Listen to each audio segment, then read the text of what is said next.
Hi, I'm Shayla Stoutmeister, and this is my Ed 200 Ed Giant project.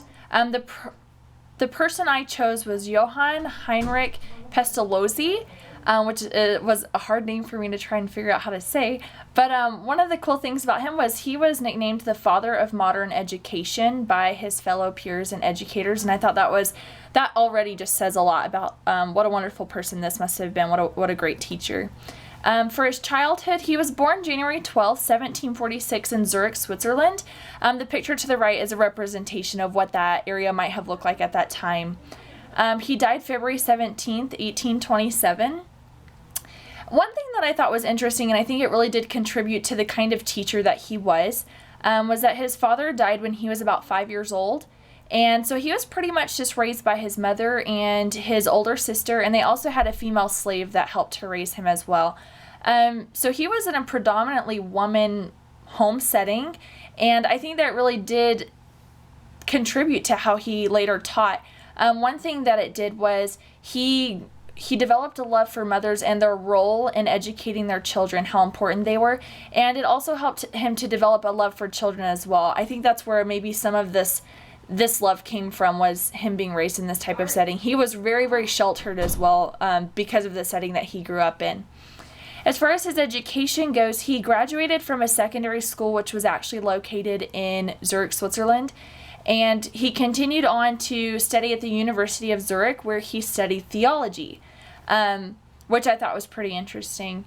Later, after he finished his education, he actually didn't go straight to teaching, which I thought was a little funny, but he actually learned about farms and how to run a farm, how animals are on the farm, and just relationships about animals on the farm. He ended up starting one of his own called Neuhof, and after he started his own farm, he soon married Anna Schulthess.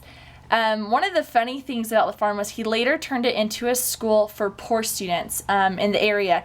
So they came and they were able to learn about the animals, and he taught them through experience with the animals on the farm, which I thought was something that does kind of show a little bit of his teaching style. He was very hands-on motivated as a teacher. The school later closed a few years later, which is sad, but it was due to financial management. He was a teacher, not a financial advisor. That wasn't his strong point, and so it ended up closing the school a few years later. However, all of his comments afterwards, it was all a positive experience. There were no negative things about it. He said everything he learned was really positive from that, which I thought was just a good outlook at things. As far as his teaching, he continued to teach at multiple schools.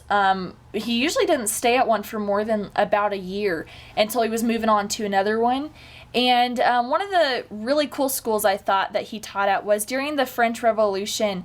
There was a battle site that had a school there, and it was a school full of war orphans, and he was asked to come lead that school.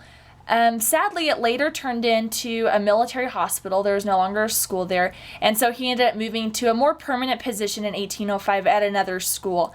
But I thought that was really interesting that he was able to lead the school of orphans there. His ideas, he had some really great ideas. First, physical touch, just believed in, really being in tune with the environment around them and really being able to touch physical objects rather than just completely learning from books. Experiencing things. He felt like education really was meant to be experienced. They were meant to have experiences and to learn from them.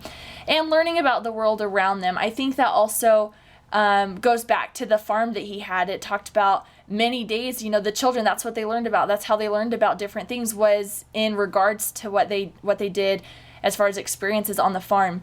One of the things I thought was really cool was more than just books. He was all about those top three things right there on this slide. He was all about physical touch, experiences, and learning about the world around him. It was more than just books.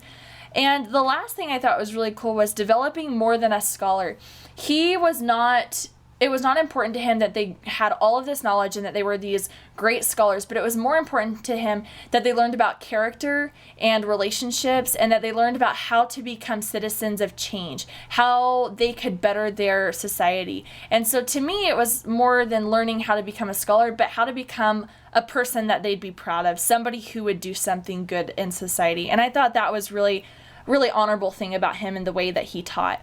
The last thing I wanted to kind of touch on was, this was one of his principles, and I can't say it, but I'll try. It's Anschauung, something like that. But it was Pestalozzi's principle stating, and I'm just going to read this quote. First lessons of children should be experiences of objects rather than books. Learners should discover the world around them, beginning with the immediate environment before progressing to more distant places. I really felt like that quote just really summed up his idea of teaching. And one thing I loved was when I was studying about him, it did often refer back to his love for children, his relationships with children, and his peers actually came to observe him in the classroom so they could learn how to teach their children in such a beneficial way as he did. And I thought that was really interesting. So, thanks so much. All right.